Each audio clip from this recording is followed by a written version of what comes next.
Welcome to the Tech Egg. Don't get scrambled. Enjoy the video. In this video, I will explain how to make heat-resistant bricks. We will explore the essential components and the precise steps involved in their creation. Understanding this process is crucial for anyone needing materials that withstand extreme thermal conditions. These specialized bricks are fundamental to many industrial and domestic high-temperature applications, ensuring safety and efficiency in environments reaching over 1,000 degrees Celsius. The foundation of a good heat-resistant brick lies in its materials. High alumina content, often exceeding 45%, is key for extreme temperatures. Fireclay is a widely used, cost-effective option providing excellent thermal stability.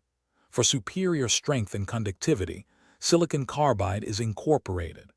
Magnesia bricks are specifically designed for very high-temperature basic environments, offering robust performance. These materials are carefully selected for their unique properties.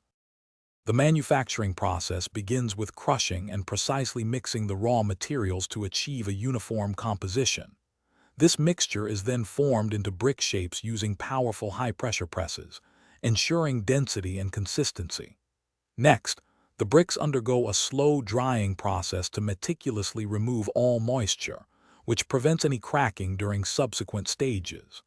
Finally, they are fired at extremely high temperatures, often exceeding 1,000 degrees Celsius, to achieve their final strength and heat resistance. Heat-resistant bricks offer several critical properties. They exhibit low thermal conductivity, which significantly reduces heat loss and improves energy efficiency.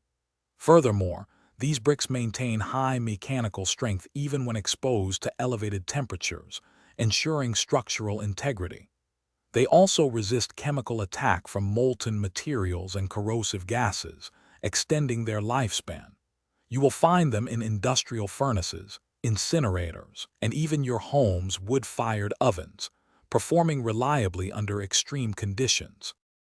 Thanks for watching. Consider subscribing if I helped unscramble your problems.